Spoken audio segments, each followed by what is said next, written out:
Welcome to the Brattleboro Selectboard meeting for Tuesday, August 17th, 2021. This is a special meeting and it has a special purpose. So,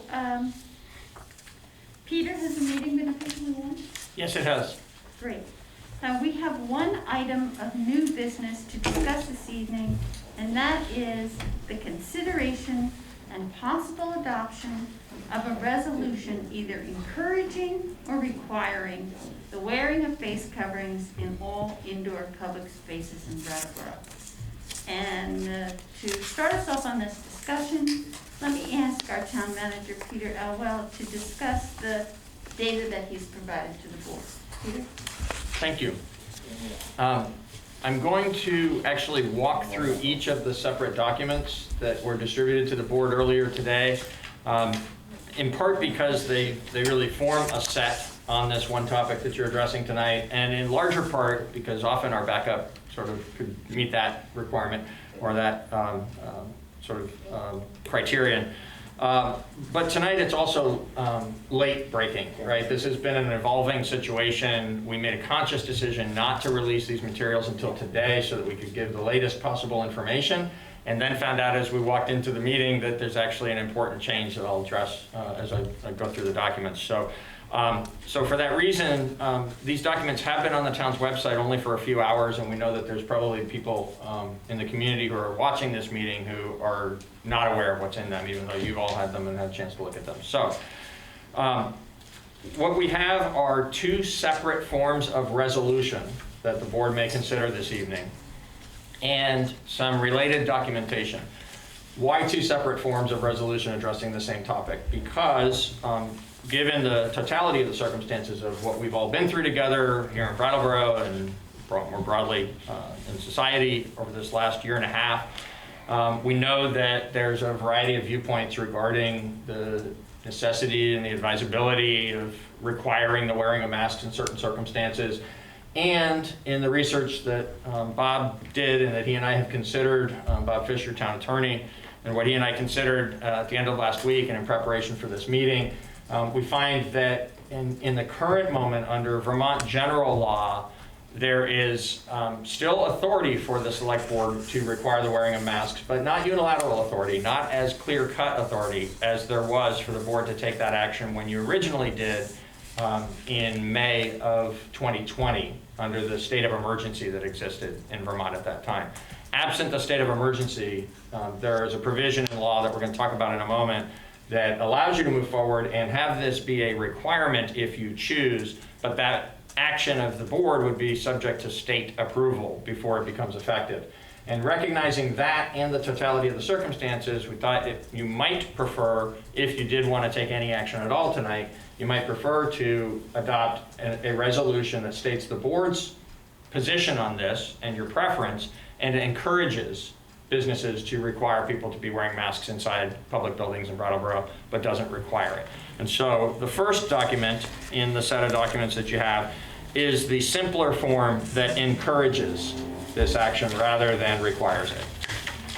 The second document is a two-page resolution that is has a little bit more information, background information in it, and stronger language, very parallel, not quite exactly the same as the first mask mandate that was adopted by the select board back in May of 2020, but very similar to that language, changed only to reflect the proper references to the law and some change in the circumstances related to the current decision.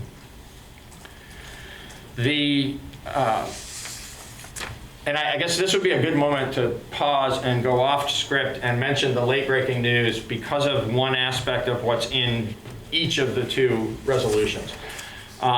And that is that recognizing that there may be changes from time to time, and frankly, my expectation was that this would ride with the curves, the infection curves, and so the changes that might happen from time to time might happen in a matter of weeks rather than days.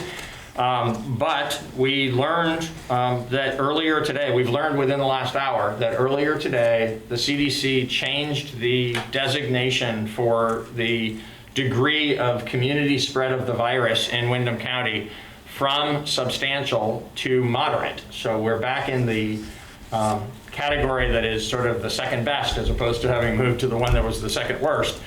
And it was, in fact, that move into the substantial classification that caused us to be here this evening and caused us to caused me to make the decision to reinstitute the requirement that masks be worn from everyone who's in the municipal center, because the CDC's guidance related to indoor public spaces in areas of substantial or high community transmission is that everyone, including vaccinated folks, ought to be masked.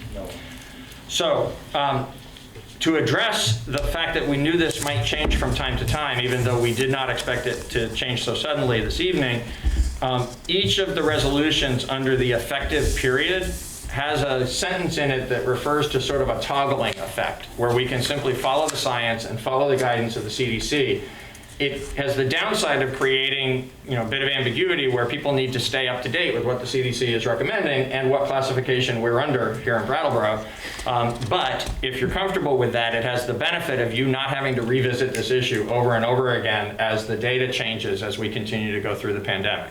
And so the circumstances and the guidance from the CDC would drive when the requirement is in effect and when it's not in effect, if you choose to do that.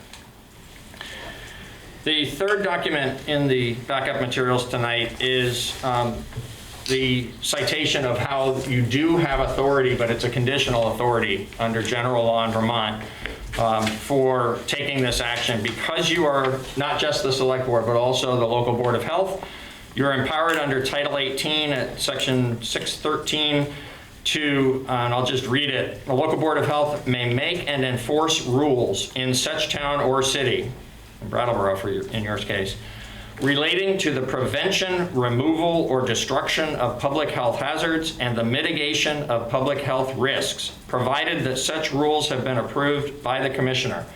And as is clear elsewhere in this part of the statutes, the commissioner who's referred to there is the Vermont Commissioner of Health, currently Dr. Mark Levine. So whatever you might approve, well, not whatever you might approve, if you approve the longer, more forceful resolution this evening that would impose a requirement on businesses and other operators of public spaces to require the wearing of face coverings indoors, then that action I would transmit to Dr. Levine and ask that he and his team promptly review that and give us their approval so that it could be implemented. But it'll require that step of getting the state's approval before being able to actually implement it.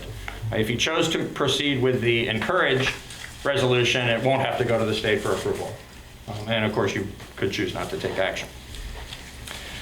The next four documents are a set. There are four of the slides from today's presentation by the state administration regarding the latest data on cases in Vermont, COVID cases in Vermont. So the first two are curves of cases. There's a 14-day average, and then there's a 7-day average. You can see the curves are pretty similar in both cases. The alarming thing here, and part of what reinforces the importance of you giving consideration to this matter tonight, is the steepness of the curves, particularly in the 7-day average chart, but also in the 14-day average chart. The numbers are increasing and increasing pretty dramatically at this time in Vermont. Closer to home, and what had actually brought us here tonight with the change previously to substantial spread in Windham County, was the number of cases per week per 100,000 people is the third of these four charts presented by the state today. And it shows the change from last week's report, the week up through August 10th, of how much was spreading in the various counties. You can see the darker counties are the ones in the northern part of the state. But it was becoming more prevalent. Spread was becoming more prevalent here in Windham County. We were approaching the numbers of some of those northern counties. And then in the information released just earlier today by the state, you can see that Bennington County has reached a high rate of spread, more than almost 3 times as high a rate of spread as they had a week ago, certainly well over twice as much. In Windham County, we've increased. Spreading has become more prevalent, but by a factor of about 50% increase over where we were in the prior week. And you can see that throughout Vermont, if you give it just sort of at a glance, last week's state map and this week's state map, it's just generally darker. The amount of spread going on around us is greater. There's also information in the resolutions, in the whereas clauses, that documents that in the surrounding counties, in Cheshire County, New Hampshire, Franklin County, Massachusetts, and Bennington to our west and Windsor to our north, there also have been increasing rates of spread in all of these neighboring counties in addition to in Windham County. Again, I can't explain the news that we've received just as this meeting was beginning about the CDC's changing classification. The moving back from substantial to moderate seems to fly in the face of all of the data that's available to us from both the state and the other sources, including the CDC's own data. But nevertheless, we have checked their website, and it is in fact a change that you need to consider this evening. The last of the 4 charts from the state is the increase in hospitalizations. And I want to make a really clear point about what this doesn't mean for your consideration tonight. It doesn't mean that BMH is filling up. And it doesn't mean that we have to worry that there aren't enough beds, either regular beds or ICU beds there, at least for now. We've had communication directly with the leadership at Brattleboro Memorial Hospital and been advised that there is not a capacity issue for them at this time, that they have not seen the same kind of spikes that have been seen in other parts of the state. But this chart that was put out by the state of Vermont earlier today shows that there is a pretty substantial, rapid increase occurring, and we do know that there are some hospitals across the state that are actually bumping into the territory of being concerned that there may not be, particularly ICU beds, but even perhaps other beds for COVID patients. And so within the hospital network, there's communication going on of how to make sure that hospitals and other health providers are communicating with one another to make sure that people get the care that they need when they need it. Hospitalization rates are not a factor for us here in Brattleboro and Windham County at this time. And the last document in the package for this evening is the actual CDC guidance related to the recommended actions for areas of substantial spread. So we're in this awkward moment of having just learned that we're back to moderate. But I will say, because of the fact that the numbers are still suggesting that this is a reasonable concern, and we may in fact be toggling back to substantial, perhaps on a more rapid back and forth frequency than we had anticipated. I think it's important to note that difference between moderate rates of community spread and substantial rates of community spread is significant in the eyes of the CDC. When you pass that threshold, they then recommend actions including that vaccinated people should be wearing masks when you're indoors in public spaces because there's a greater degree of transmission of the virus in those spaces. And that public bodies, leadership, individuals and organizations such as the Select Board should in fact take actions that encourage people in the community to take these precautions, to in fact, even if vaccinated, wear a mask indoors, and to encourage people who control such spaces to require that. So the CDC's advice seemed really perfectly in sync with where we were until about 5 minutes before this meeting began. And again, you'll have to give consideration to whether the change in classification just before this meeting affects the decision that you feel comfortable making this evening. One additional thing I wanted to say about vaccinated folks catching this. So one other thing I think is important, it's not actually reflected in any of the documents, but it's a fact that we've been coming to know as we've all been looking at this issue, preparation for tonight and just in general in terms of how COVID changes. It's a virus, it'll morph as time goes on. And so one of the things that's happening with this Delta variant that is the driving force behind the current increased rates of spread is that vaccinated people are becoming infected by it in numbers that are, material, that are important to the amount of community spread that's occurring. But vaccinated people are not getting as sick with it. So one of the reasons why I personally view that data point as important to what you're considering tonight, notwithstanding the hiccup of just before the meeting, is that vaccinated people, we know, like initially the point of wearing masks was to protect everybody sort of for each other and from each other because nobody was vaccinated, because we knew it was a very transmittable virus. And then as the vaccination rates increased, and particularly in places that had been pretty vigilant, like Vermont had been, the rates of infection went way down back in the spring, late spring, getting into the summer. We had a period of time when, as you can see in the curves, we were really riding kind of along the bottom and things were feeling safer, and they actually were safer. What's happened now is the amount of spread is increasing because even those of us who've been vaccinated can become infected and become spreaders of it. And so it's moving through society more rapidly again. And while vaccinated people are likely only to get ill and then better from that, the greater amount of community spread can cause unvaccinated people or vulnerable people or immunocompromised or otherwise in a vulnerable health classification. The greater degree of community spread puts a greater threat on those sorts of folks that might suffer more from contracting this because more people are contracting.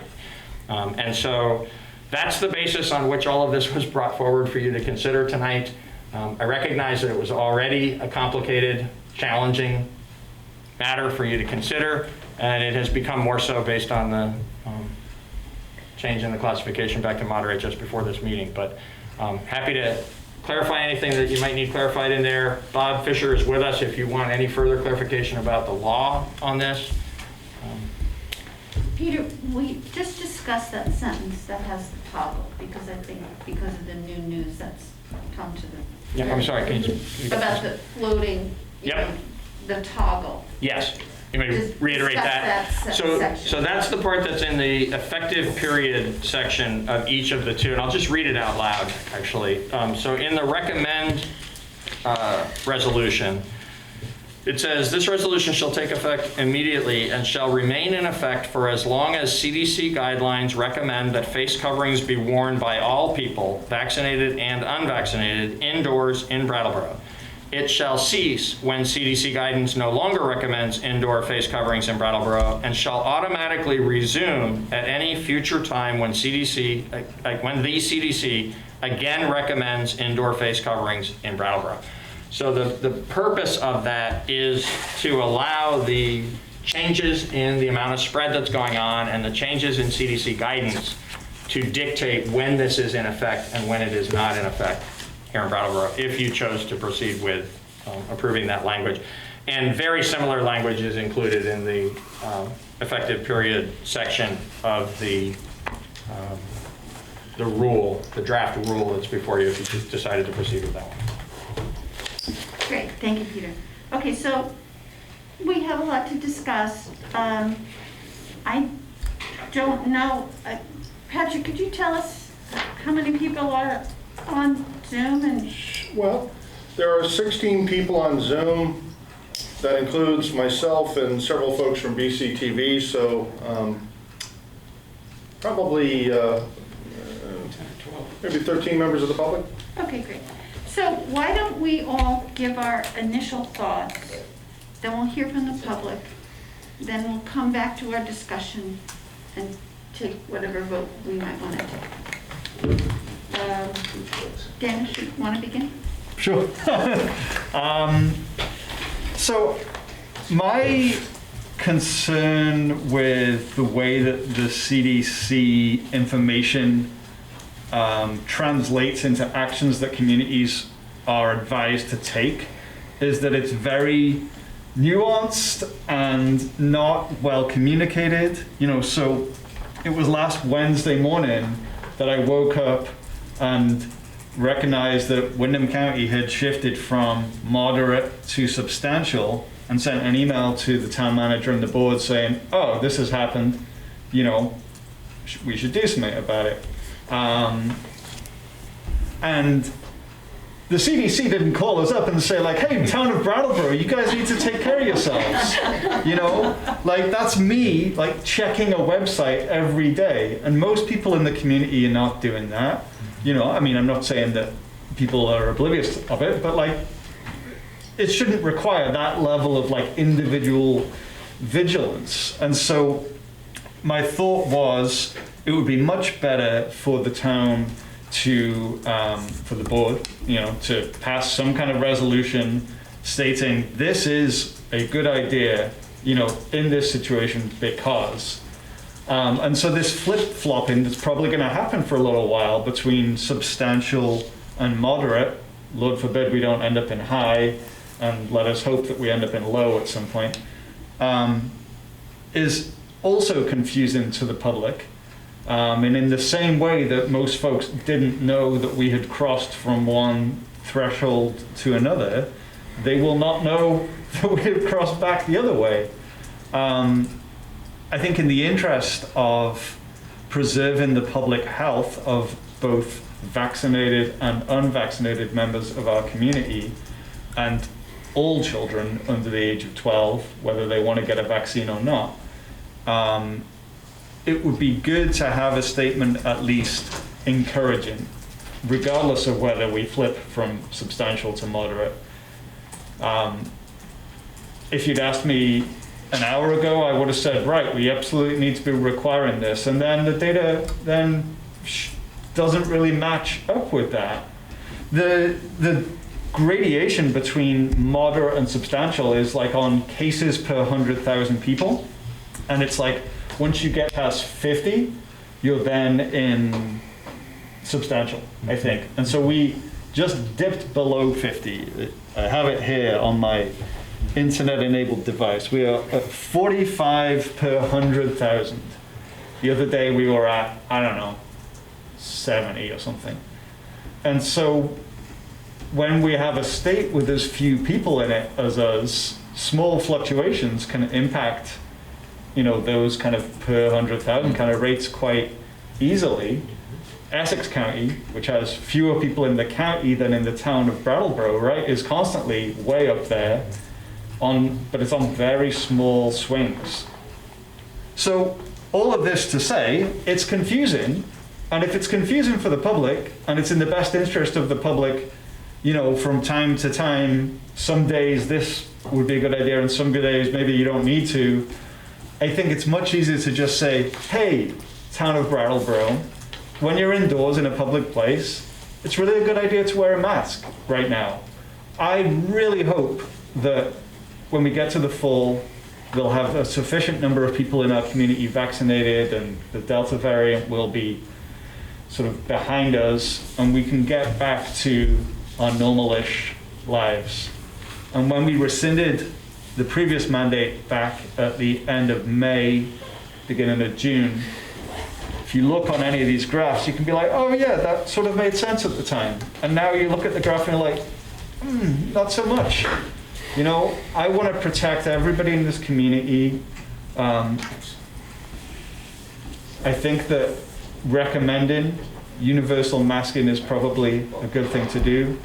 I would also like to say that in addition to that, places like restaurants and bars and gyms are well positioned to talk about requiring vaccines. That's not on the agenda, and I'm not going to ask for any kind of vote about that, but I would just put that out into the community that, like, if I was going to go and eat a meal at Duo and I knew that everyone who was there was vaccinated, I'd feel much happier than otherwise. Just saying. So that's all I got to say. Jessica, do you want to go next? Sure. I'm definitely leaning towards the requirement. I think that a lot of the data compared with where we were when we put the mask mandate in place last time really seems like we're in a similar situation.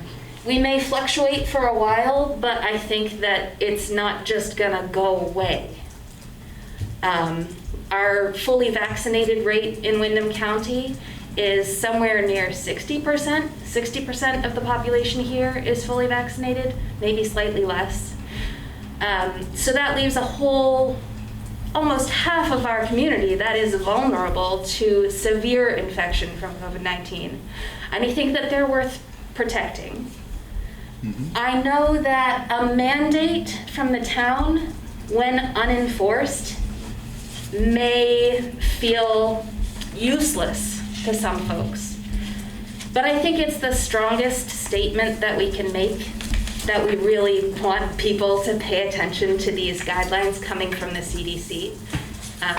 These guidelines based on science, which, you know, back in June, we were all very concerned about the science and using the science to make the decisions that we did about masking. So I think that, like, that's where I'm falling right now. Okay, great. Tim? Well, I do that. Huh. okay. Well, let's see. I wanted to just add a little more information because I took the time to listen to the press conference today with Dr. Levine. I just wanted to add something that has played a lot into my thinking about this today, and that is I hear a lot of concerns from fellow parents. I have a 3.5-year-old, so the fact that my wife and I, we have the mask on him at all times in indoor public spaces, and we usually wear it out of solidarity, unless it's just jumping in, jumping out.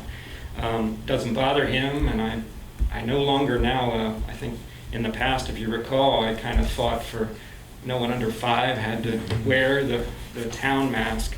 But that was before we kind of discovered that 3-year-old and up are kind of into it. They really don't have a problem with it. So the schools are doing the right thing, and I think we're doing the right thing as parents.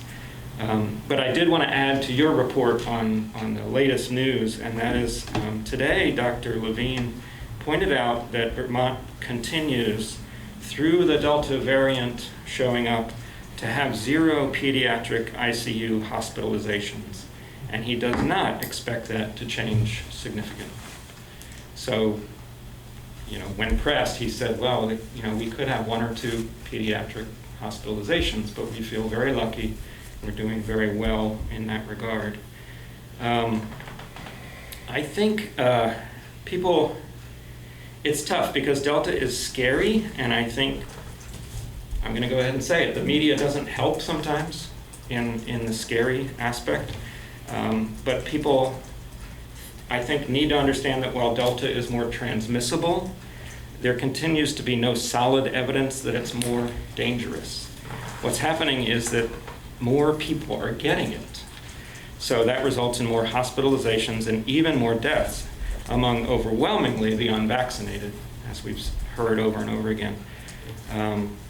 But in regards to kids who can't be vaccinated yet, they are in no more danger than before.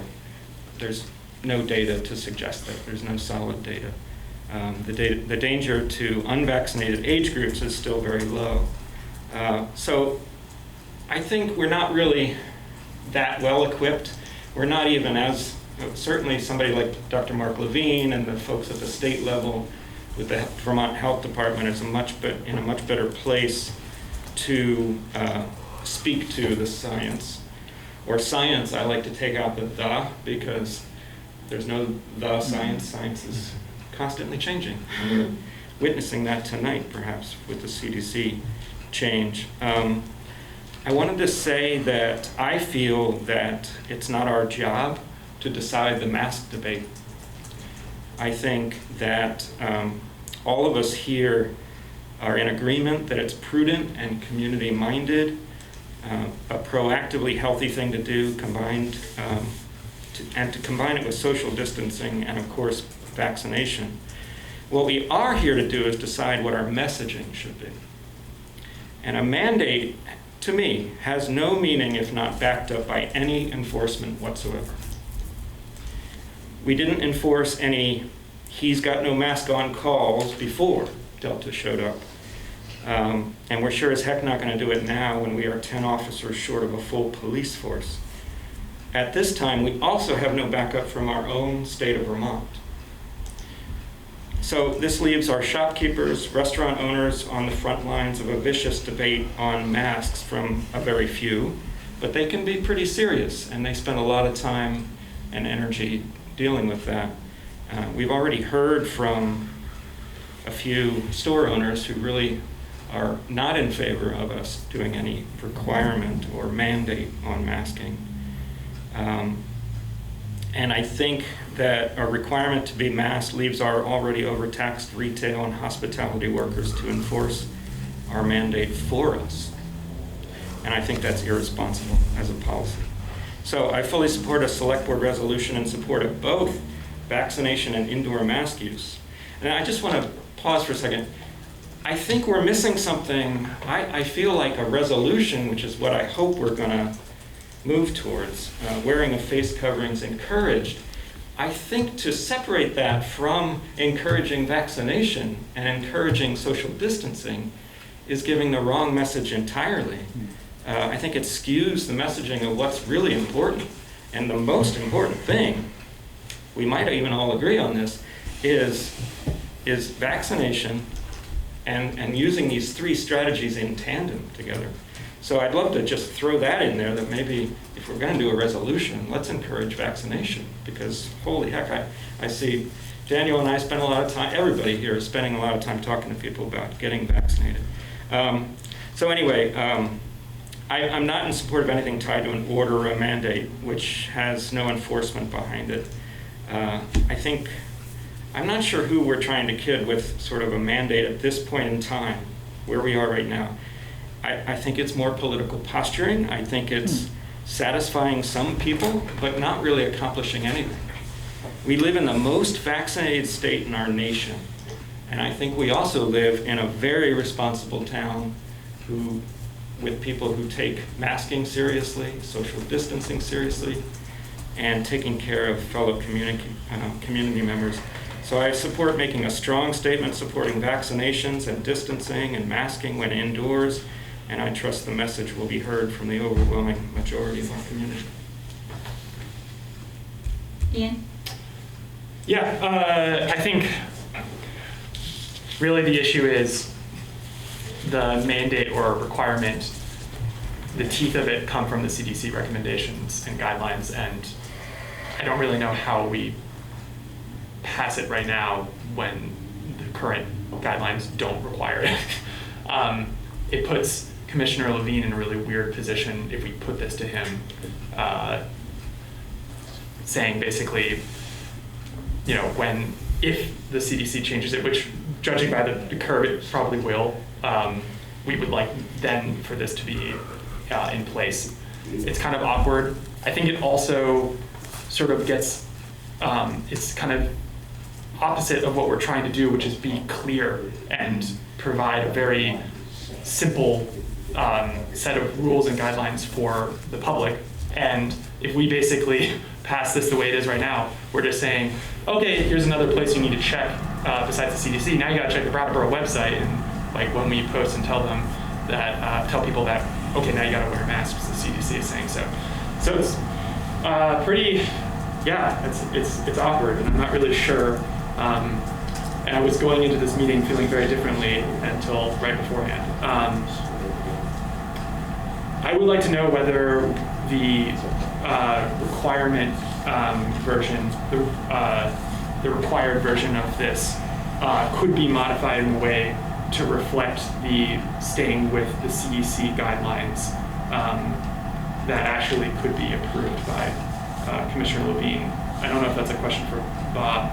Could we modify this in a way where, the current guidelines aren't saying that we need to have masks, but if it were to in the future, or is that stepping beyond our role? And correct me if I'm wrong, but my reading of the way that toggles is that you could pass it, and for argument's sake, let's Dr. Levine is going to need to see whatever you pass before his department can actually approve or not approve it. But for argument's sake, let's say he were to approve it. Yeah. If he approved it with the toggle language, right now with the information that we received, an hour ago, it would be no face mask because you're not in the substantial.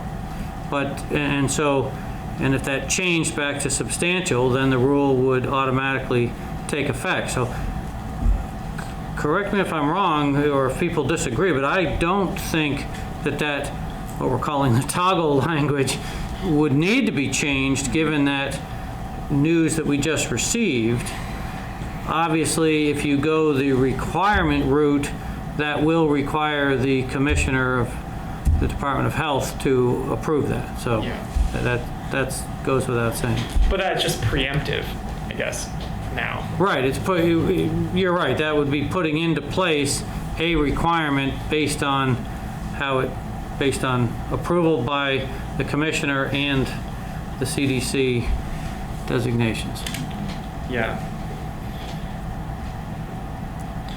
It just seems like it'll be complicated. It'll just be as complicated as it is checking the CDC guidelines.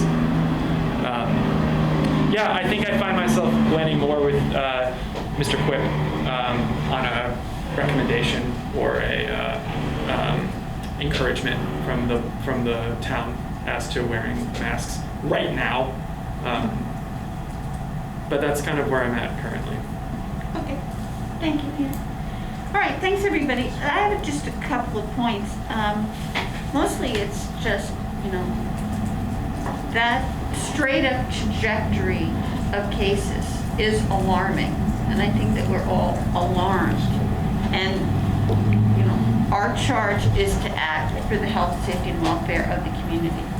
And so, while here we are in summer, and the trajectory is straight up, and we're worrying what's going to happen in the fall, but we're already at this upward movement, and that's even more alarming. So I would hope that we could act in one way or the other to indicate the concern, to encourage people to be vaccinated, and also, while that is going on, to keep people safe. Because I'm very worried about the fall and the winter, and when people move inside, what's going to happen if this is where we are in the summertime. Mm-hmm. And children are, the thing is that we had the hope earlier in the summer that vaccinated people would not spread the disease. And we no longer live in that hope. So that affects children, it affects the vulnerable people. To a greater extent, it affects, BIPOC people, vulnerable people in our community, and we need to protect them. So I would, we'll see, but of course, I think we just need to know that, in no way are we trying to shut anything down. We're just not. And we could either have this encourage language and add encouraging of vaccination to it, which is Tim's point, which I think is a good one. Yeah. And, I like the idea of the toggle, but I think at this point, with the new news that we have, we might be jumping the gun in terms of a requirement. So that leaves me in the encourage camp. And shall we hear from the public? Are there people in the public who wish to speak, Patrick? There are two. I'll let you know that there's been some inappropriate behavior on the Zoom call so far. So I'm going to do this kind of slowly and have a quick Like old times. Yeah. finger. Oops. I think we caught some news on this meeting. All right. Oh, Tracy, can you hear us? I can, thank you. Hi, Tracy. Please. Hi, Elizabeth, how are you? Good. I am just reaching out as a business manager in town. I'm also speaking on behalf of my employer to say that although I know we are all concerned about what's going on, asking businesses to help enforce and mandate this without state backing, puts people in a really uncomfortable position. It was a position we were in last April and May until the state of Vermont, mandated masks. It was often very politically charged and divided and uncomfortable and sometimes almost dangerous. And it felt that way sometimes, having to interact with people whose political opinions are different and their feelings about this are different. And I think this has been a very difficult year for businesses that have thankfully survived the pandemic and are busy, but are overworked and understaffed. And having to take this on again, it makes me really anxious.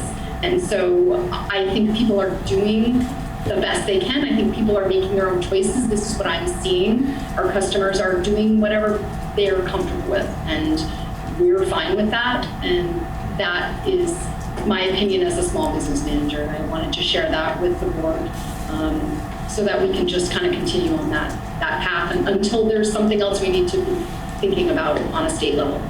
Thank you. Thank you, Tracy. Who's next, Patrick? All right, next person up is, looks like Clarence Potter.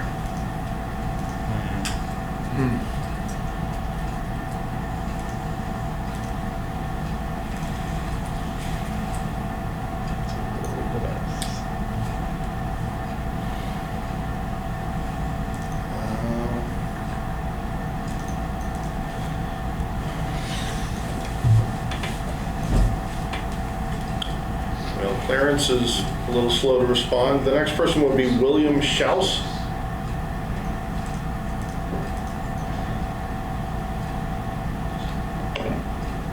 So what I have to say is, I really think that the mask idea is really good, but also at the same time, I don't think anybody wants to wear them. And if we don't wear them, then we don't get COVID. And if we do, we don't. And if we do get COVID, then that's really bad. So it's really hard to make your mind up, because with the mask, you can't breathe. But without one, you get COVID. If you get what I'm saying. Thank you for your comment. We have one more, Nancy Byrne. Okay. My camera doesn't seem to be working, so I'll just speak. I have a few things. I work with a nonprofit that has immunocompromised people coming in. We are open, we have meetings, although we have curtailed some of our hours. And because we're finding that people come in, and a majority of them are vaccinated and show the cards, but which we don't ask for, but they have been very gracious in that, and they do follow our protocols. We, as of yesterday, have decided that inside space, yes, you do need to wear a mask. We had relaxed that for a while. I think that if you choose to just have it as a recommendation and couple it with getting vaccinated and social distancing, it is just going to backfire. I have run into many people who are such vehement anti-mask, anti-vaxxers, and I think that's one reason why we were only at 60%.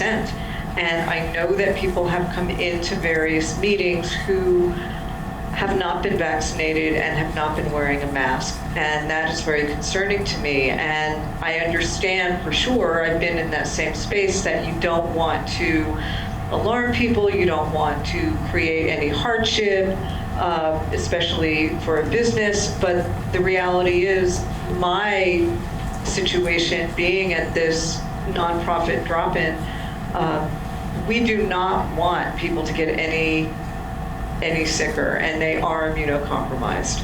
And if it gets to the point where we are toggling back and forth, that is just very confusing to people. And the CDC does not always have some of the best recommendations, I think, and some of the data has, as the first speaker said, it doesn't always fly.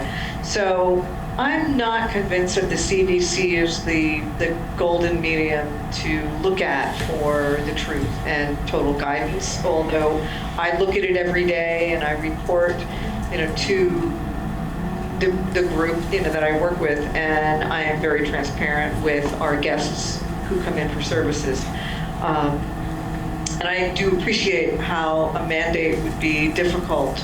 So I think from my perspective, though, I would be most comfortable if you mandated it. And I appreciate the difficulties, but I also have seen, that underbelly of anger and just lying of people who have not had the vaccination. I've seen it up close.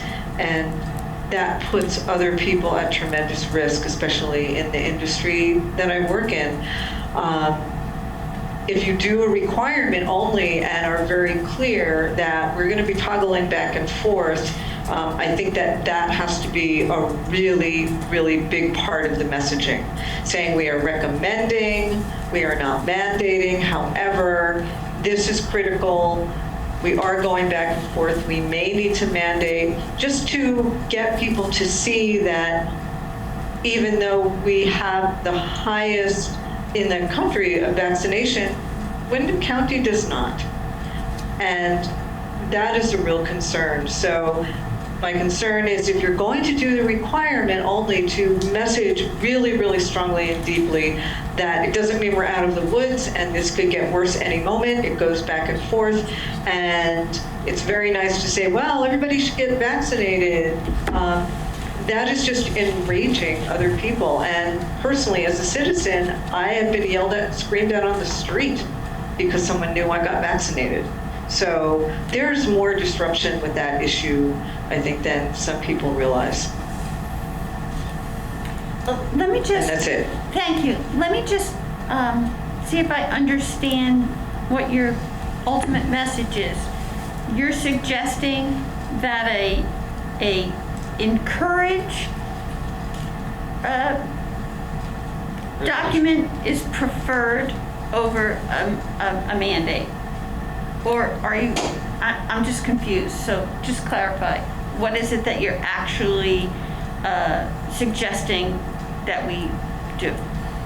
I prefer a mandate, but I understand that might not fly, and I am trying to see the other side of that. So what I'm asking is if that does happen, if you do just do the requirement, to be really clear about the message that it doesn't mean we're off the hook and, oh, it would be nice if you want to do this, to show that the numbers we're looking at, this could go either way, and to be responsible and really message it deeply and strongly instead of just, well, we're going to trust you. I don't know how many people really understand what this transmission is really all about. Okay, thank you. So it would be education as well. Thank you. Patrick, did I see someone else? Yeah, in red? there's several more. We have William Schaus. Okay, I want to say that what Nancy said was very important and very well, but as she was saying about the people who are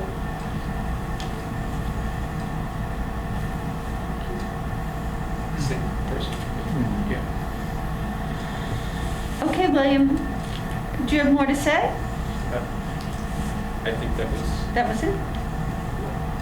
you would, give it off. And elderlies are also very immune to it. I mean, not very, I don't know how to say it, but their immune system isn't as strong as the young people, and it's easy to give them off to them. And if an elderly got it, that could be really dangerous for them, and it can affect their heart, it can affect everything, and possibly end up killing them. And I just want to say, good job, Nancy, for wording it. So that's all I have to say. Thank you, William. Patrick? Yeah, A. Watkins.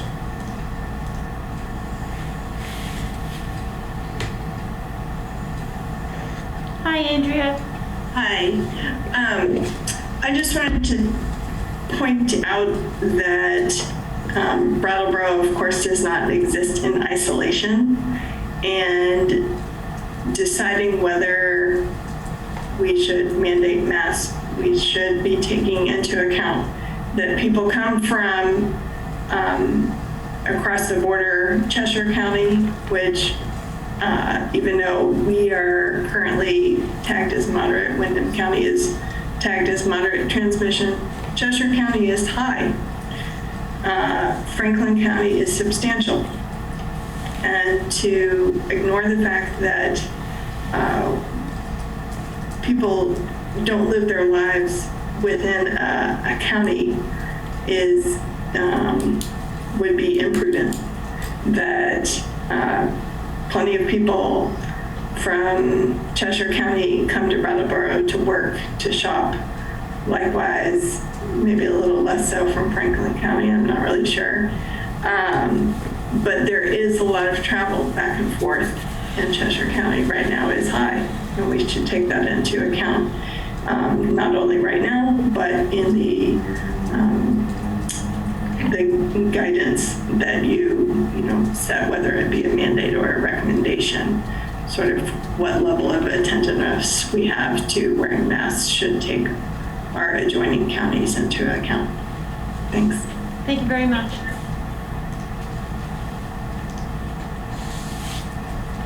Okay, next up is Davisha.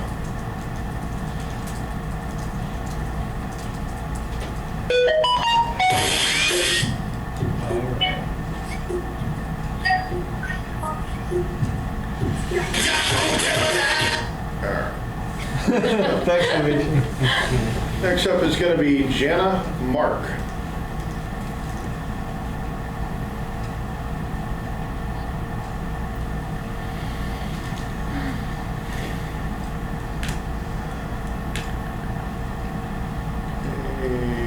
Not getting much out of Jana Mark.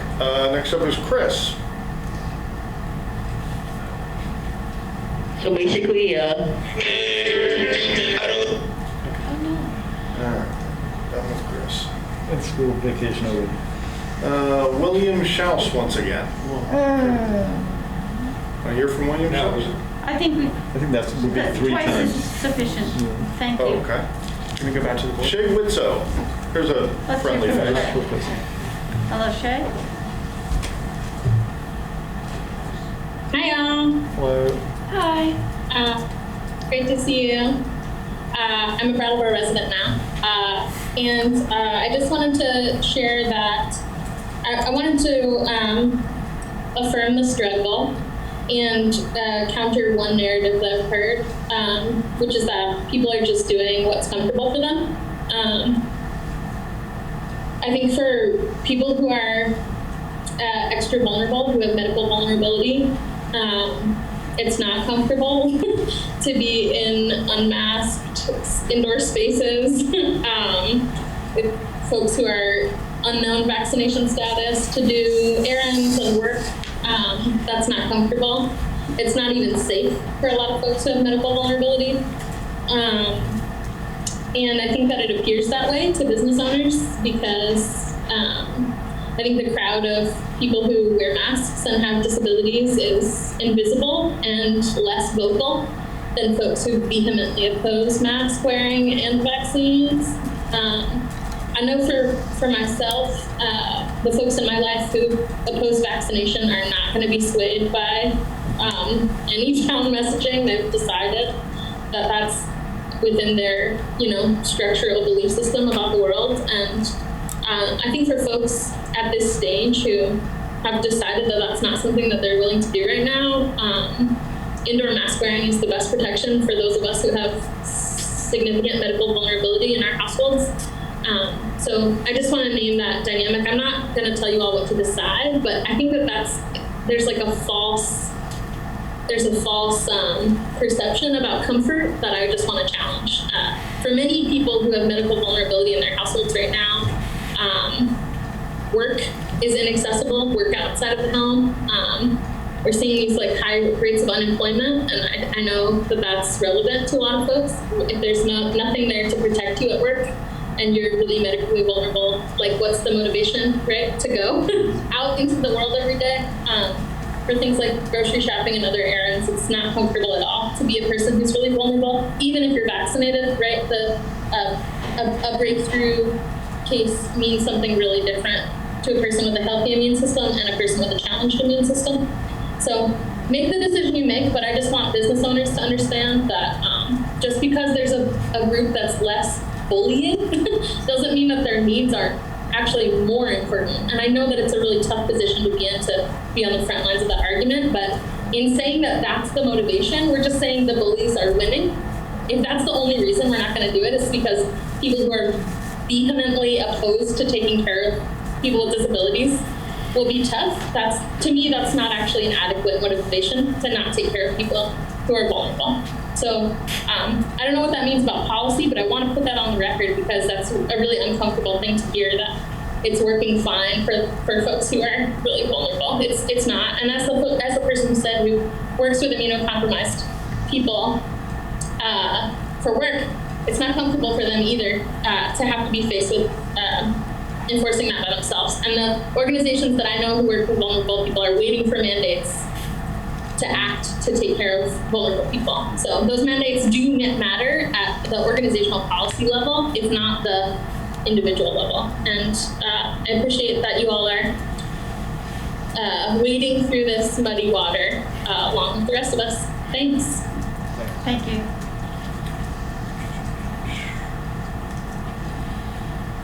Okay, there is William Schaus once again, or Farmies. Barb, please.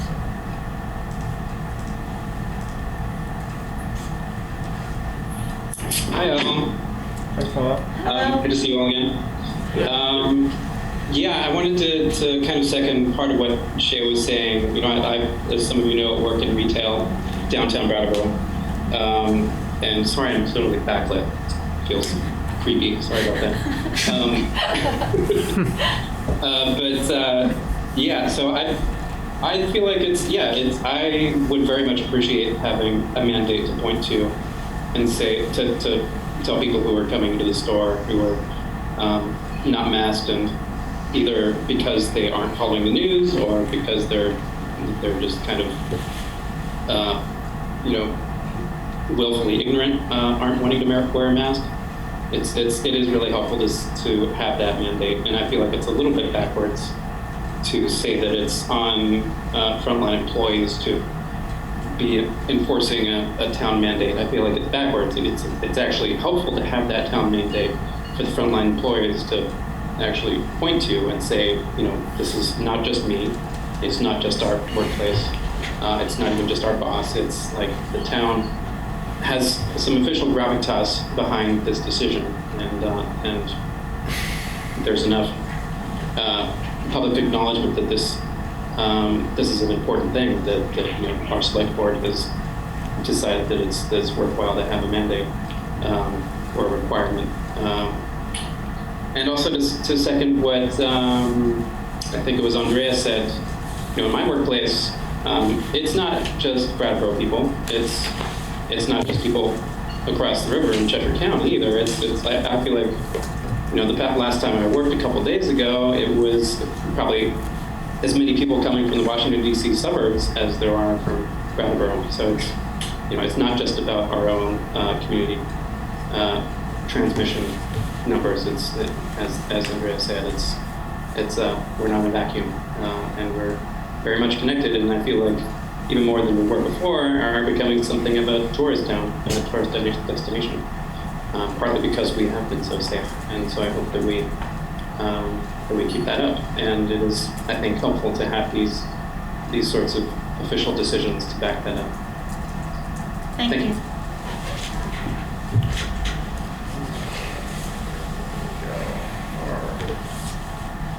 Last person is William Schaus again. All right. 1 minute, William. This is your third chance. Okay, I want to say excellent job to Art, to FAR, and also excellent job to Shay. But my opinion on the whole disability thing and the mask are kind of off. And I think disability people should really wear a mask because they can help them. Because like the elderly's, our immune systems are stronger than theirs. But they need that extra protection to keep them safe. And the people with the disabilities are not, capable. If they're not capable to breathe, then I feel like they should get like ventilators or they should get dehumidifiers for them. But that's just my opinion, and I don't think it really matters, but I think it can change the society at all. So that's all. All right, thank you, William. Good night. That's it, Patrick? Great.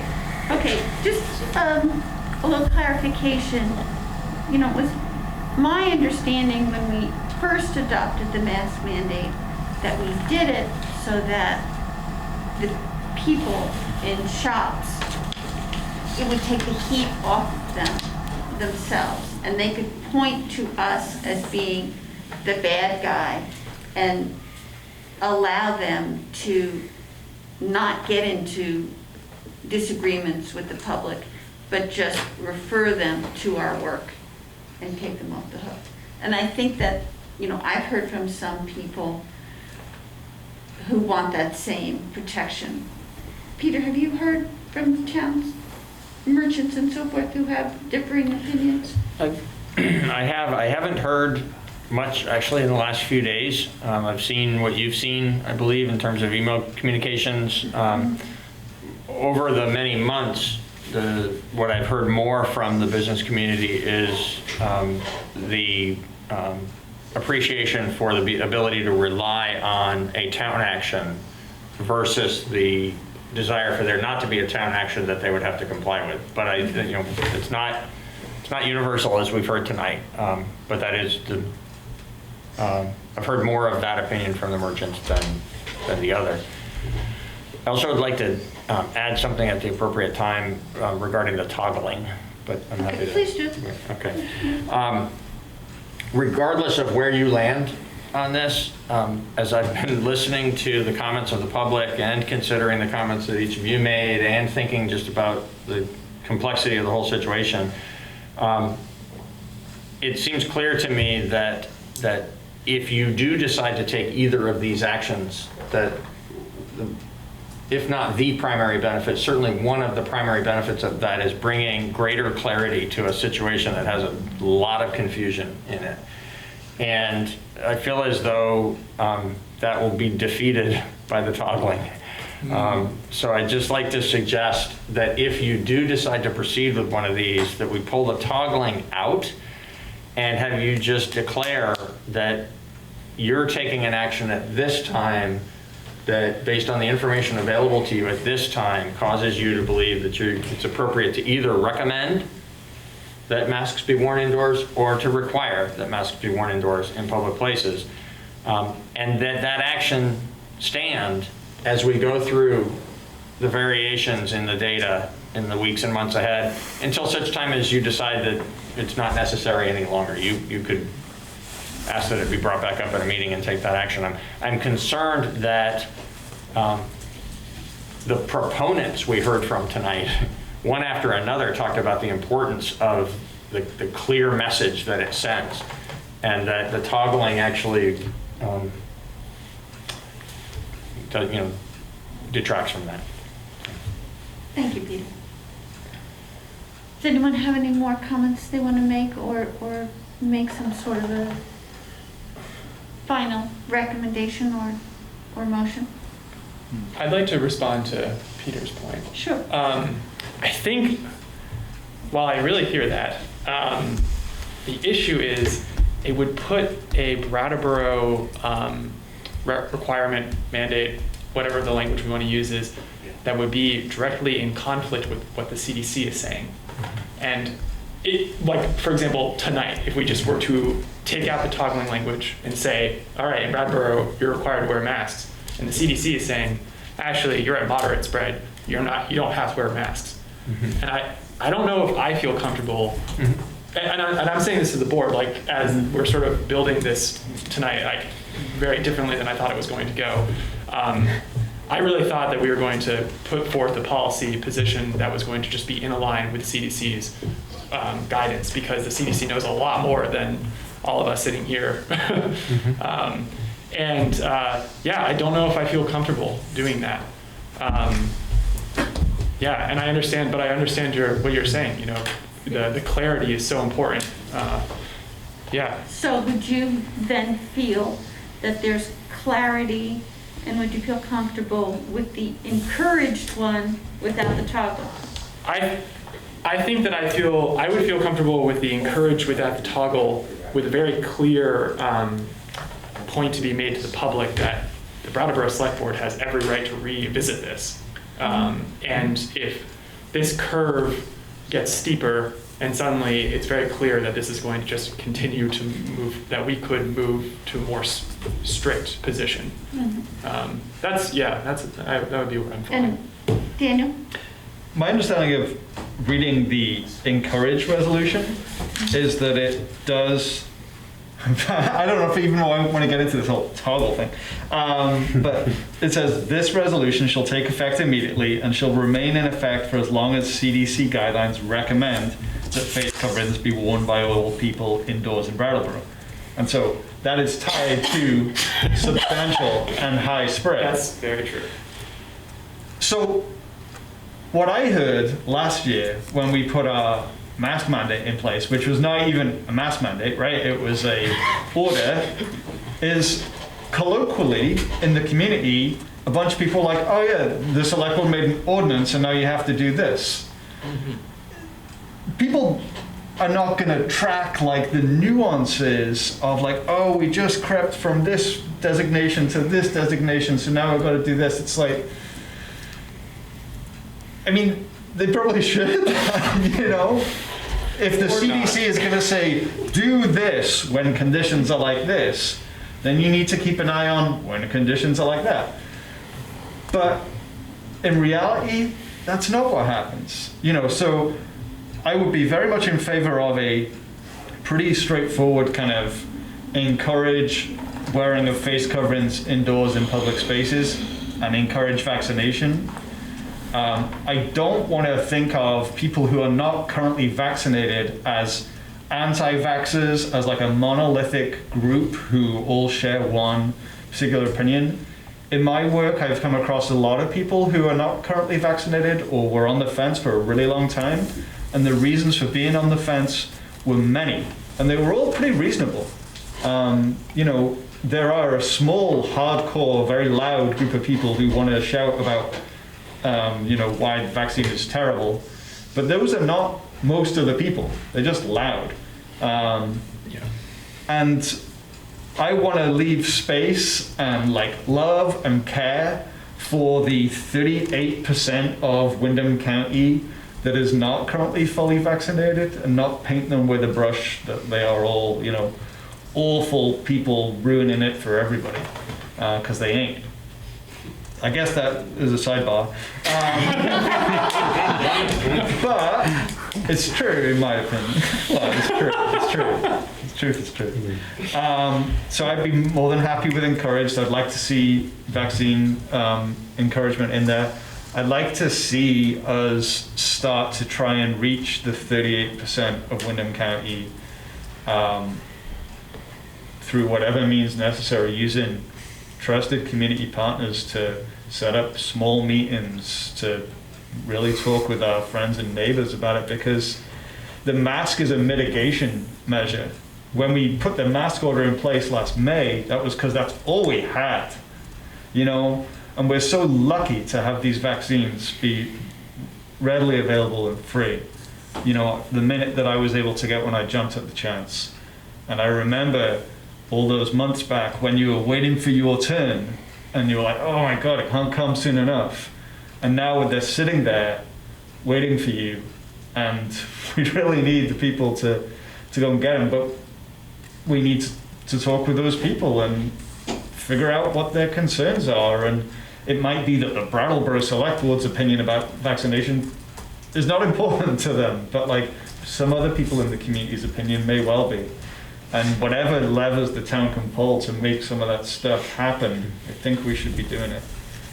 So I would be in favor of encourage. I would like to see some language in there about vaccination. I'd like us to take some actions that the town can take about trying to set up some of that engagement with the community around why get vaccinated, and make an open forum for people who are not sure to come and talk and hear from experts and hear from people in the community that they trust. I guess Daniel, that's it. Sorry, that was a long-winded. No, thank you, Daniel. Are you suggesting that we take this line about the CDC out? No, Because I'm saying leave it in there because I think that's why we're even here. Yeah. I just think that realistically most people don't care Okay. about it. Yeah. I mean, you know, Which is not a great policy thing. But it would be wonderful if we could be in the position to encourage our friends and neighbors who are not vaccinated to be vaccinated. And I think that might come with the realization that the illness is increasing in our area. And I think it also might come if it were officially recognized by the FDA, which supposedly is right to around the come in corner. September. So yeah. do we have more voices wanting? Can I just say, Yes? I just want to say that I'm stuck seeing both sides of both Peter's perspective and your perspective, Ian. My curse, as always. But I do want to point out, I think that having this bellwether, the basing some decisions to some extent on the CDC's recommendations is a healthy thing. Mm-hmm. However, I think we have to remember that they are trying to come up with language for an entire country. Yeah. And they don't know Brattleboro. And so there's going to be a little bit of interplay there that we're going to struggle with. You know, and I think everyone should understand that the decisions that Peter made about town buildings are quite separate at this point from this discussion too. Another distinction that's a little bit different because he may decide to handle that in a different way than we do, and I just wanted to point that out. I just have a question for Peter. This sentence in the encouraged about the CDC, I think perhaps we need to change that because of today's circumstance. Like there's some way to say that even though we're back from high to moderate, that the CDC still recommends indoor mask wearing in areas of high transmission. Whether or not we are reaching that this day or tomorrow, it's still their recommendation, and that's why we're acting in general. Right. So what you would do is delete the second whereas, because the first whereas speaks exactly to that. Yeah. Yep. And then maybe you could find a place for us to also encourage that our friends and neighbors get vaccinated within this encouraged statement. Is there anything else that people think we need to include or delete from this statement while we're thinking about it? I almost feel like I should stick up for Jessica, who it feels like you're a little bit on another view, and I just wanted to, I know we don't operate with consensus, and I would be the last person to recommend that, but in a consensus model, we might want to try to check in with Jessica at this point, because you were in a different position than it sounds like the rest of us. Yeah, I think, thank you, Tim. I appreciate that.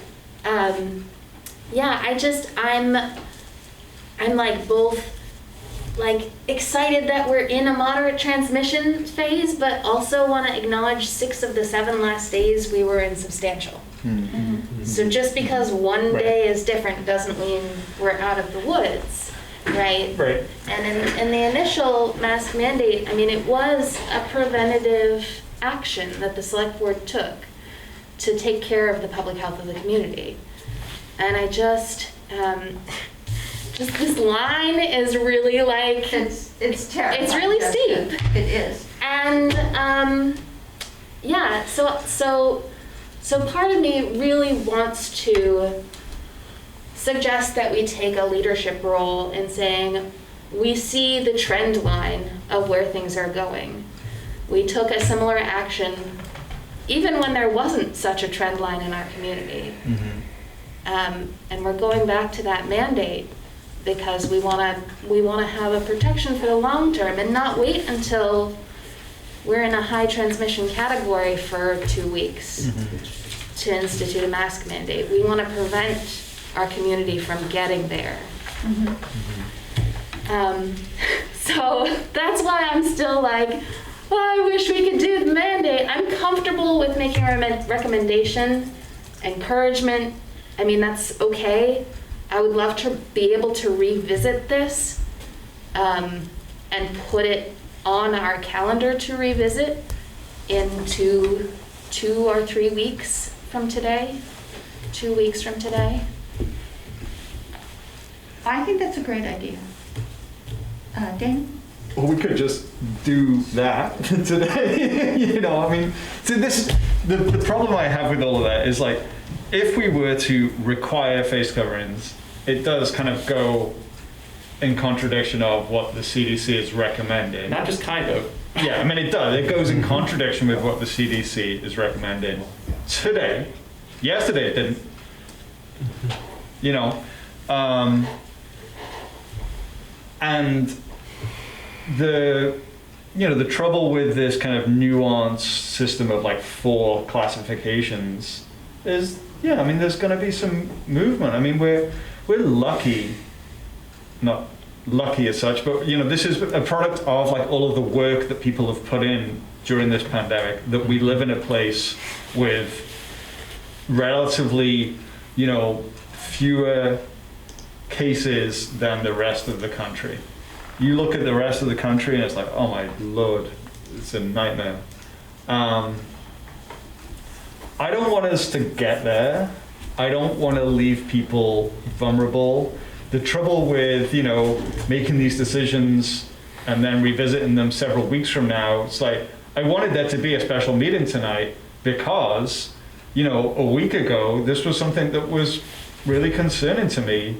And I, you know, even waiting a week, it's like, who in our community got sick in this last week, and could it have been prevented if action was taken?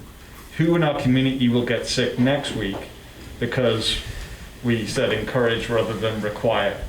I don't know. You know, you can't say. But I'd rather require and look silly for being kind of, you know, overly concerned than be the other way around. That's where I'm at now. You know, hey, what can I say? I mean, yeah, we're working through it. Yeah. So, that's 2 for require. Anyone over here?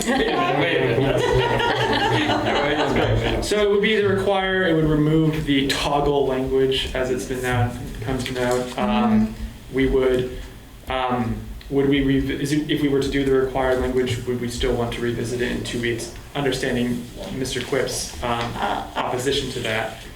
But the idea being, you know, if we were to do the required language right now, it would be opposite of what the CDC is saying. I'd love to see what Dr. Levine would say. Even though the trend line, yeah, that's a good point. I mean, I would too, but. Can I just point something out? Yeah.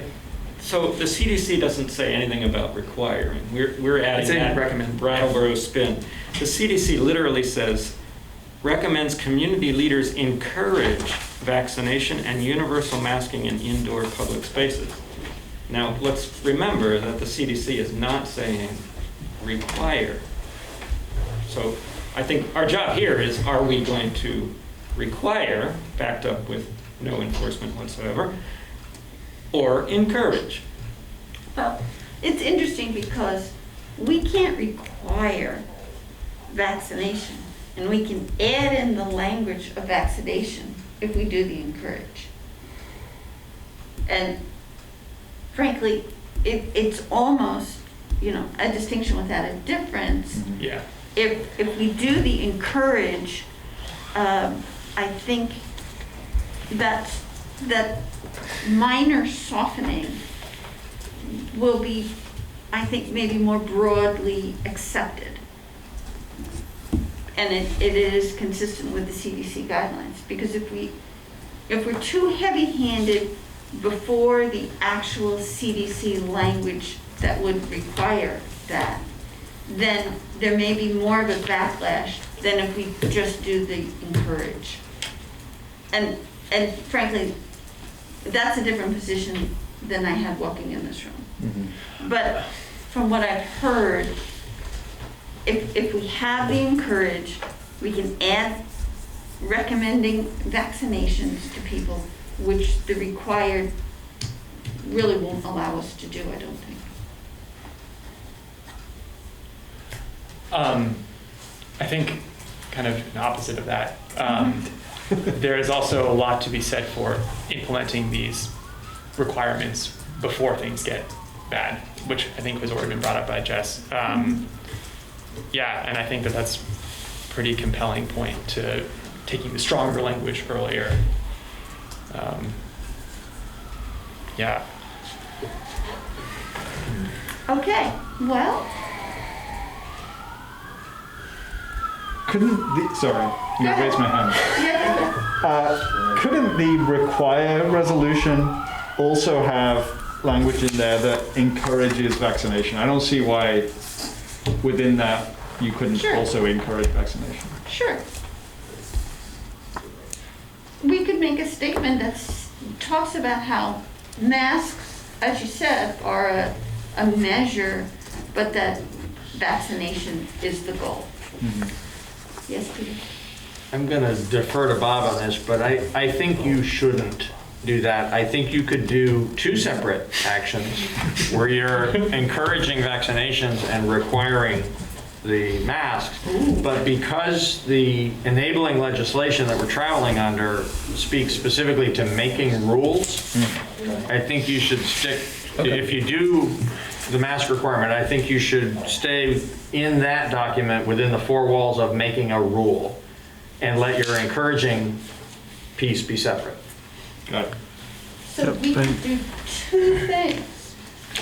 You could. We could encourage vaccination, and we could require masks. And if you choose to do that, I'd ask that we have a brief break, and I'll keep it as brief as I can, but we need to do some document modification. It might take 15 minutes. I have one question. Would we want to keep the masks part of the encouragement in case the requirement doesn't make it through? Sure. Belt and suspenders. Yeah. Jessica, you had your hand up. Yeah, I was wondering if there is a way to include in perhaps both of them as we see this line rising, a way to revisit either the mandate or the encouragement each select board meeting, potentially with a contingency if we're still in a substantial or high transmission rate, it just gets moved to the consent agenda and we adopt it automatically. But if it's not there, it goes on the full agenda. I'm sure there's a way to do that. I think we had done that in the past. Not every meeting, but you could do exactly as has been suggested. If the group of you would like to have it acknowledged every 2 weeks that you're checking in on this, as Jess just said, it could, if the numbers are clearly indicating that it's still necessary, it can go on consent. And as we know about the consent agenda, if somebody thinks, well, I don't see it as being clearly necessary anymore, it can be pulled from consent so that you can discuss it. But we would only proactively, we, the three of us, with the authority that the chair and the vice chair have over the agenda and the work that I do with them to bring it to you, would only put it on asking for a discussion if we were getting into ambiguous territory again. And then the toggle could be removed from the... And then the toggle would be removed because you'd be touching base on that every single meeting to decide whether to leave it in place or not. And you wouldn't have to spend time on it. unless you felt like it was worth spending time on. And the decision wouldn't be made based on today's numbers, but they'd be based on 2 weeks. A 2-week period. I like that. Okay, so should we take a break? If that's what we want, then Peter needs 15 minutes. I do. What is that? What we're That- talking what we about want. is a break so that the No, I get the language break. is that we're encouraging vaccinations and we're requiring masking. May I add Well, to that? Please. We would So have to here's- take a vote on that. Yeah. Yeah, what I understand is the encourage one would be changed to add vaccination in, but to leave the face coverings in case the state doesn't approve the required one. So you would be passing one that encourages both face covering wearing and vaccination. I'd like to ask for some latitude to modify that whereas clause that isn't accurate as of this hour of today.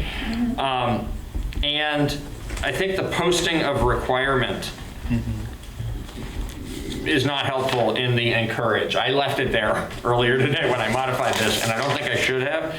I think instead, I think we should strike that so that we focus on what we're requiring, on what we're encouraging, because that's the purpose of this one, is we are encouraging that face masks are required within public spaces indoors, and encouraging every individual to get vaccinated. Every Right. individual who can. And I think we're getting too deep in the weeds when we tell people how to post the thing that we're only encouraging them to do. So I'd like to remove that and modify the toggle language. In the requirement one, the changes will be simpler. Just a modification of the toggle language and a modification of that one whereas clause. If that's where you are arriving at a relative consensus, then I'll go away and do that work and bring it back to you. What happens to Ian? what, in this scenario, we're splitting out an encouragement for vaccination with a requirement for masks. What happens if requirement for masks fails? That's what I'm saying. Masks are also Yes. going To to be keep on the the masks encourage. Yes. It's going to be, Okay. the encourage will be masks and vaccination. The Okay. required Yeah. would be masks. And what we would want to do is have a vote in a few minutes Yeah. when we have something before us that reflects our discussion. Great. Does any other member get the sense that we were 5-0 on encouragement and suddenly we switched to possibly 4-1 on requirement? Yes. So you're the one who asked Jess? Well, I found Jess's I know, position but so really are you saying that Jess's last statement there, by my encouragement, admittedly, changed everyone else's mind on the fact that you're going to support an unenforced requirement in Well, the we had an town? unenforced requirement before. Yeah. We had Go ahead. Can I a ask you a very question? different situation before, meaning we had no vaccinations before. Right. And we had cases and deaths and hospitalizations. We don't have anything more than cases right Yes, but now we have cases where vaccinated people can spread. I know, but if the outcomes are not there, if the clear and present danger to our community is not there, what are we preventing? We're preventing serious illness to 38% of the population. Spread by 100% of the population. But the vast majority of everybody gets COVID does not have serious illness. You do understand? Vast majority. That does not say that there is. Yeah, but I'm not gonna roll that dice. I don't think we're asking you to. Can I ask you a question? Yes. You said, like, did what Jessica say, like, change everybody from this way to this way? So when I came to this meeting, knowing what I knew about the data, about our situation, about what these graphs look like, I was in favor of requiring face coverings for exactly the same reason that we just talked about, where we're like, okay, maybe maybe compared to Louisiana, it ain't so bad here. But you know what? I want to take care of our community and put this in place now so that it doesn't get that bad. And that's where I am now. It's, you know, the data point moving from substantial to moderate was what made me be like, oh, I can't reasonably, you know, do this now. I'll need to go with this even though I don't really want to.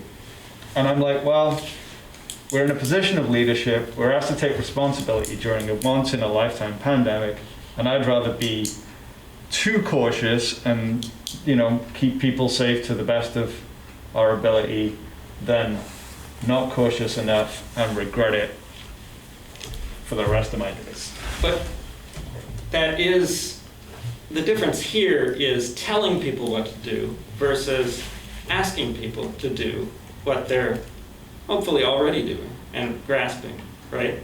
So my mother used to say to me, you catch more flies with honey than you do with vinegar. You're absolutely right. It's one of my favorite expressions because we can't point to an overwhelmed staff at BMH right now. We can't point to any pediatric ICU admittance in the entire state of Vermont. We can't point to all these things.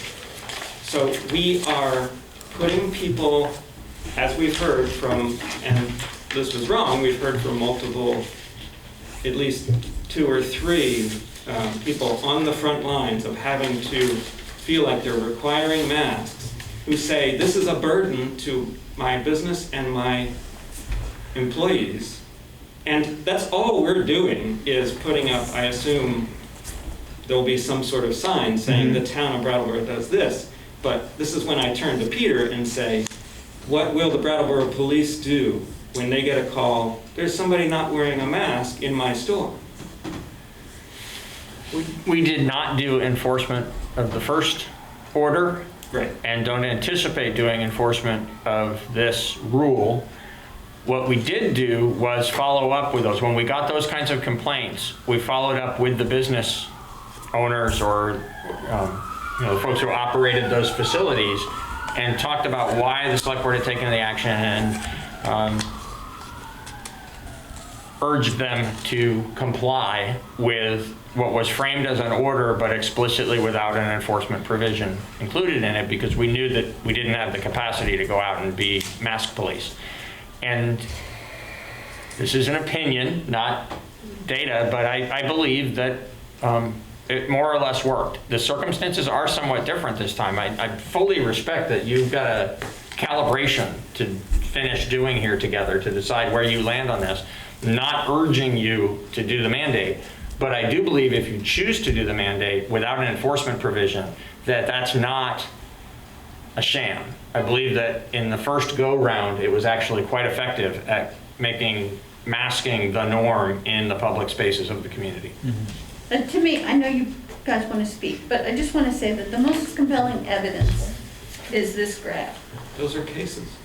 Yeah, but that line's going straight up in August, and where will that leave us in October when we go inside? And that's my concern. That's my concern where we are now. Daniel, you wanted to speak? Yeah, I'm actually one of those people on the front line as well. So I've been, you know, I work for Sevca. Mostly I was working from home during the unvaccinated phase of the pandemic. And then for the last, I don't know, 3 months, I've been back in the office just over there. And, you know, last week we switched from being like, hey, are you vaccinated? Yeah, I'm vaccinated. Okay, great. We don't need to wear masks if you don't want to regardless of your vaccination status, we're asking you to wear masks. And you know what? Most people are absolutely fine with it. And people that aren't fine with it, we'll work with them some other way. You know, we did it for 15 months or however long it was before, and we can do it again. The business owners who are speaking about it as an inconvenience, I'm sure would also be very inconvenienced by their staff not being able to show up to work because they're sick. You know, we've been trying to hire for the last 8 weeks, and it is brutal right now hiring. We have been very unsuccessful. So keeping staff healthy is good for businesses. Obviously, it's good for people. You know, thankfully, we're not going to be in a situation where everything shuts down and grinds to a halt again, right? That just shouldn't happen because of the rate of vaccination. But we are in this surprising situation where we thought we had kind of got it licked, and we haven't. And we need to kind of, you know, adjust. So I would be much happier being uncomfortable asking somebody to wear a mask than like being uncomfortable lying on my back in hospital. Ian? I think that the only other component... False equivalence there. Fair. I think the only other thing that I want to bring up that I don't think we've discussed enough about the difference between these two is that the rule, the requirement, has a check to it, which is Dr. Levine, the commissioner of the Department of Health of Vermont, is going to look at this and decide whether we can do this or not. And that actually makes me feel comfortable. Like, you know, we're saying as the leaders of Brattleboro, we're looking at this line and we're looking at this data, and we're saying, you know, we think that this is an important initiative that we need to take to prevent further cases in Brattleboro. And then someone higher up who has been leading Vermont through the pandemic for the last year and a half is going to look at this and decide whether we're stepping outside of our bounds or not. And that gives me some comfort in making this decision. And I'm just bringing it up to sort of explain also why we sort of, the room moved a little, is because this does have that check to it, which I really appreciate. And I think the rest of the board should too. Yeah. Okay. Okay, so let's take a break. That's what we all agree on. And it's just about 8 o'clock, so how about that? May I just do one other really picky unit clarification? I just want to bring it back to you in a form that you can approve. So to your point, Jess, about revisiting this on each agenda, we will have, for a variety of reasons, a variety of special select board meetings in the next few months. And so what I'd like to do is incorporate some language that says on the agenda for every regular select board meeting, meaning twice a month. Right. Okay. Can you say regular, meaning on the first and third Tuesday of each month? Because sure. I had a community member today say, "Oh, you got a special meeting." I was like, "It was only special just because it's not a regular meeting." That's a good point. This was going to be, this was to have been a night off, but instead here we are. Okay, I've got what I need if you're ready for the break. Okay, great. Let's come back at 10 Recording after 8. stopped. All right, thanks everybody. We are back from break for the Brattleboro Select Board meeting. And what I'd like to do next is to ask Peter Elwell to present what he's been busy working on. Sure. So as we discussed just before the break, I have removed the whereas clause that referred to recent designation by the CDC of our area and neighboring counties. Removed that entirely from each of the two documents. And in the encourage document, I have deleted the reference to posting requirement and added a paragraph regarding vaccinations with this simple sentence that says, all residents of Brattleboro are encouraged to be fully vaccinated against the COVID-19 virus. In the effective period section of each, they still remain a little different from each other because of the fact that one is subject to Dr. Levine's review and approval and the other is not. But this same language has been added to each of the two of them to replace the toggle language. So there was language in before that talked about how it would float with changes in the categorization by the CDC of what was going on in terms of community transmission here in Brattleboro. Instead, it retains the language about the authority of the select board in the one case and the authority of the select board and the Commissioner of Health in the other case, and then each of them ends with this. In the interim, the select board intends to review this matter at every regularly scheduled select board meeting on the first and third Tuesdays of each month. Otherwise, they are identical to what you saw before. Great. Thank you, Peter. All right, let's everybody take a deep breath and maybe someone wants to make a motion regarding the encouraged resolution. And we'll see how we go with that. Yeah, I'll make the motion. Peter, how would you like it phrased for the record? Just, I think it'd be appropriate to say that you're making a motion that the select board adopts the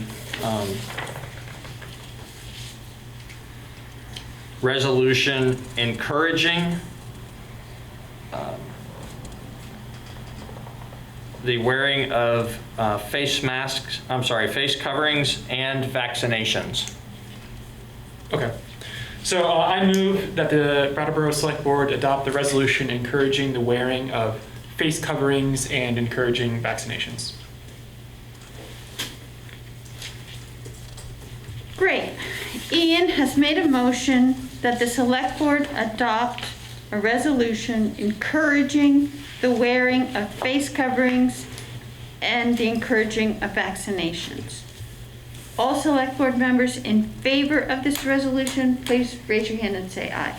Aye. Aye. Aye. Very good, and that passes 5-0. And is there a motion for the second resolution? Jessica? Sure. I'd like to make a motion that the select board adopt the resolution requiring face coverings. Okay. Jessica has made a motion that the select board adopt a resolution requiring the wearing of face coverings. All in favor of that motion, please raise your hand and say aye. Aye. Aye. Aye. All right, that was 4-1.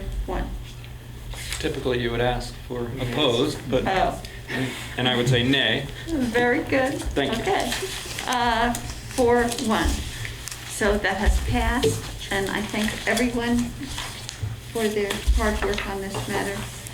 And And before you leave this evening, please sign each of them. That'll be especially important on the one that I'll forward on to Dr. Levine.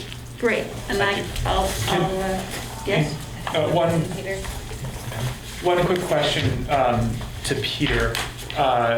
So because this second action of the board is relying on another action by the state. Yes. Will the town take some sort of action to spread that, communicate whatever that decision is? As soon as we've received it from the state, absolutely. Excellent, thank you very much. Sure. All right, I'll take one more motion.